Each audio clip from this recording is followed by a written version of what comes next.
네. 안녕하십니까. 자, 여러분과 같이 1년 동안 국어를 공부할 윤주문 쌤입니다. 자, 오늘은 앞으로 우리가 국어를 공부할 때 어떤 마음가짐으로 공부를 해야 되는지를 얘기하도록 할게요. 아주 일반적인 얘기긴 하지만 여러분이 쉽게 놓치는 것들이어서 잘 들어주기 바랍니다. 첫 번째,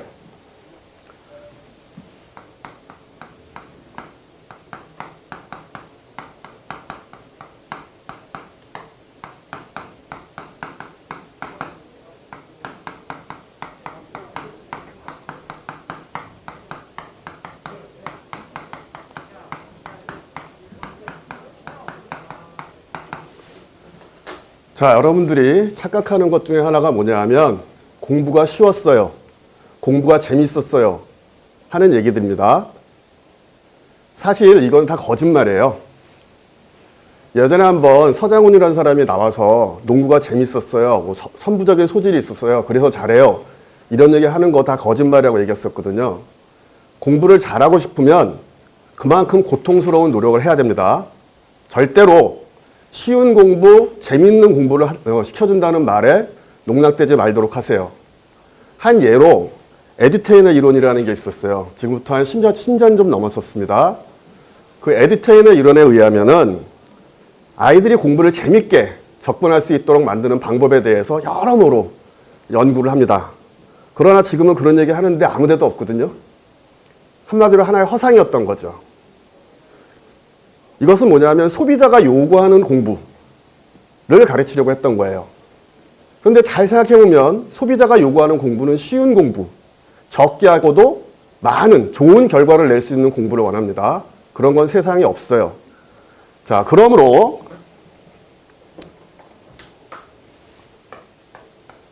여러분이 강의를 선택할 때에는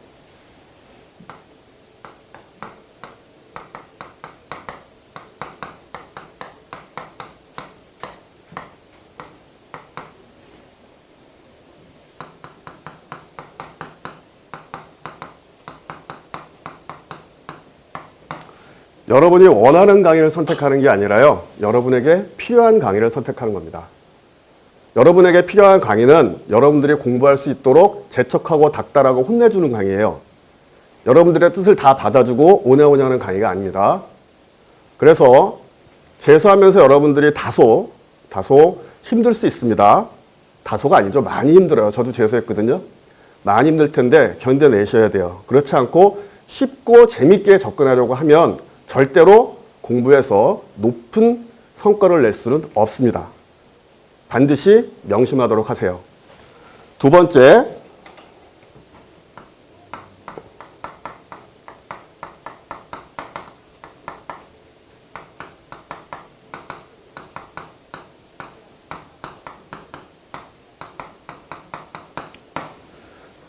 자, 점점 가면 갈수록 비문학 독해의 비중도 커지고 그 다음에 난이도가 어려워져서 비문학 독해가 굉장히 중요해졌다는 거예요. 이거는 뭐 여러분들이 작년 시험을 봐서도 다 알 겁니다. 자, 그런데 새로 2022년에 또 조금 더 비문학 비중이 높아집니다.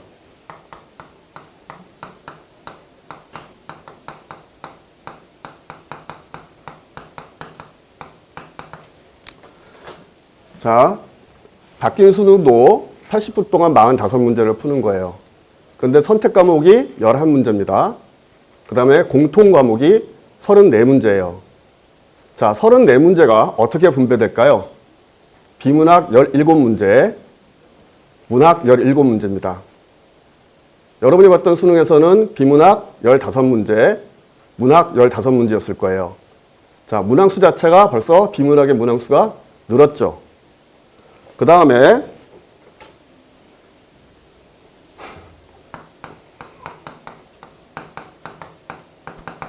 난이도도 올라갔습니다.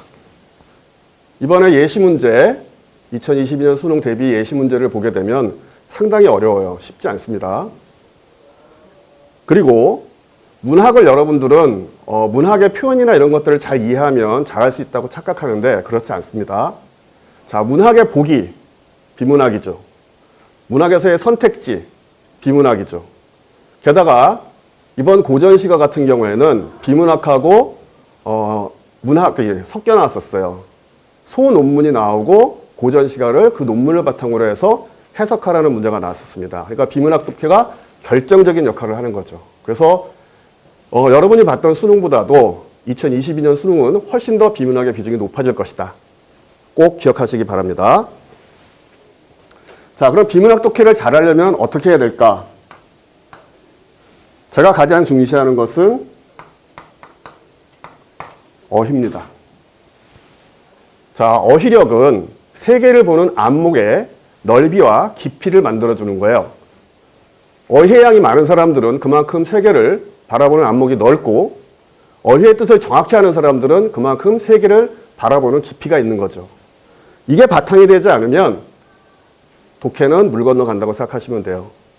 그래서 최소 2등급 이하의 학생들, 수능에서 2등급 이하를 받았던 학생들은 하루에 일정 시간을 어휘 공부에 쏟아야 됩니다. 좀 막막한 면이 있죠. 자, 이 부분은 학원에서 여러분들을 위해서 자료들을 제공하고 그리고 평가를 하면서 여러분의 어휘력을 향상시켜 주도록 할게요. 하지만 어휘 공부를 걸러서는 안 됩니다. 모든 어학의 기본은 어휘예요. 꼭 기억하도록 하십시오. 자, 그 다음에 독해에 대한 오해가 있어요, 여러분들. 읽는 것은 곧 이해하는 거라고 착각을 합니다. 자, 만약에 독과 해가 같은 말이라면 동어를 반복할 필요가 없죠. 그러면 독과 해는 반드시 다른 뜻이라는 거예요. 이 독과 해가 같은 뜻이라고 착각하게 된 게 뭐냐 하면 2015년 이전의 수능에선 그냥 읽으면 다 알 수 있었어요. 내용이 어렵지 않기 때문에 읽으면 그냥 제시문에서 찾아가지고 선택지와 유사한 걸 찾으면 답이 됐었습니다. 그렇기 때문에 학생들이 읽는 것은 곧 이해하는 것이구나 라고 착각을 했던 거죠. 절대로 그렇지 않습니다. 읽고 이해하는 능력에서 읽는 능력은 자, 초등학교 1학년한테 여러분이 봤던 비문학 제시문을 읽힌다고 생각해 봅시다. 낭낭하게 잘 읽습니다. 하지만 이거 이해하니라고 물어보면 초등학교 1학년이 뭐라고 할 것 같아요? 저한테 왜 이러세요? 이러겠죠? 읽는다고 해서 이해하는 게 아니에요, 절대로. 그래서 읽고 무슨 말인지 알아야 돼요. 그리고 게다가 그걸 바탕으로 해서 추론적인 문제라든가 비판적인 문제라든가 논리적 사고를 요구하는 문제들을 풀어내야 됩니다. 자, 그래서 지금까지 공부를 할 때 글을 쭉 읽고 그와 유사한 문장을 찾아서 짝짓기 하려고 했었던 사람들, 이런 친구들은 공부의 방향을 바꿔야 돼요.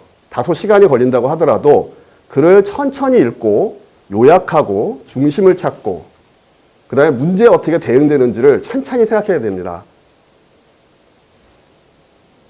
자, 그런 능력을 앞으로 키우도록 강의의 방향도 그렇게 갈 겁니다. 그 다음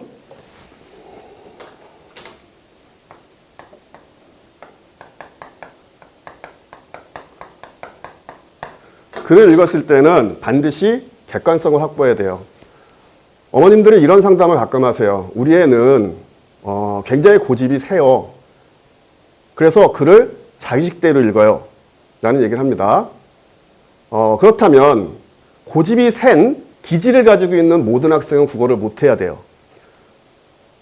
근데 보면 보통 상위권 학생들이 조금 더 고집이 셉니다. 자, 고집이 센 학생들이 만약에 국어를 못해야 된다면 상위권 학생들은 국어를 못해야 돼요. 근데 전혀 그런 결과가 나타나지 않죠. 자, 국어 성적이 낮은 것은 뭐냐면 글을 잘 읽지 못하는 거예요. 글을 잘 읽지 못해서 그 부분이 이해가 안 되니까 그 부분을 자기의 주관으로 채우는 겁니다. 그래놓고 고집이 좀 센 학생들은 그걸 우기는 거죠. 절대 기질하고 국어 공부는 상관이 없어요. 그러니까 여러분들이 글을 읽을 때에는 자기의 주관을 개입하지 않고 글을 읽는 방법을 확실히 공부를 하셔야 됩니다. 자, 그 다음에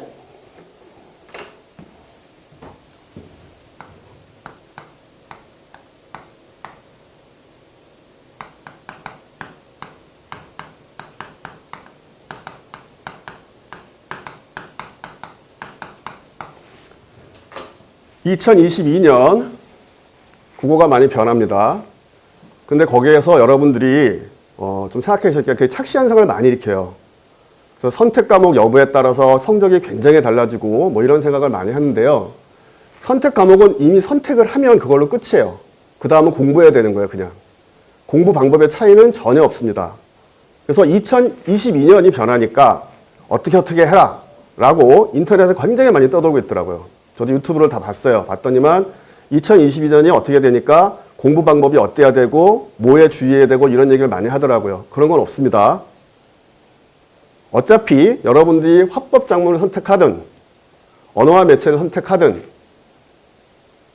어차피 공통 부분으로서 문학과 비문학을 해야 되는 거고 화법 작문을 선택하면 1번부터 10번 여러분이 봤던 수능에서 1번부터 10번을 공부하는 거고 언어와 매체를 공부하는 것은 문법 11번부터 15번하고 매체 관련된 거 약간을 더 공부하는 건데 그럼 본질적으로 달라지는 건 거의 없다는 거죠.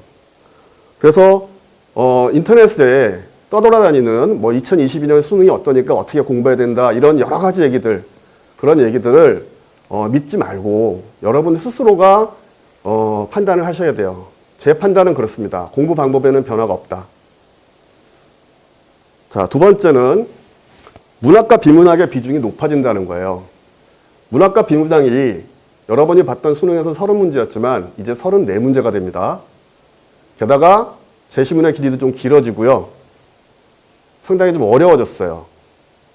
그런 부분을 감안해서 공부를 좀 더 깊이 있게 해야 된다. 예, 그걸 유의하시면 되겠습니다. 결과적으로 내가 여러분께 말씀드리고 싶은 것은 첫 번째, 쉬운 공부, 재미있는 공부는 없다. 공부에는 반드시 고통이 뒤따른다. 그러므로 여러분이 좋아하는 강의를 들으려고 하지 말고 여러분에게 필요한 강의를 들으려고 해야 된다. 두 번째, 비문학 독해가 굉장히 중요해졌다. 특히 여러분이 비문학 독해를 잘하기 위해서는 어휘력 향상에 굉장히 힘을 써야 되고 단순히 문제를 맞추기 위한 독해가 아니라 이해를 위한 독해를 하셔야 되고 그 다음에 자기의 주관이 개입되지 않은 객관적인 독해를 하셔야 됩니다. 세 번째, 2022 수능의 변화가 주는 것은 아무도 없어요. 변화가 주는 것은 아무런 것도 시사점이 없습니다. 그냥 여러분들은 열심히 공부를 하시면 돼요. 자, 이상과 같이 제가 이제 여러분들을 앞으로 1년 동안 가르치려고 하는 방향에 대해서 말씀드렸습니다. 끝까지 들어주셔서 감사합니다.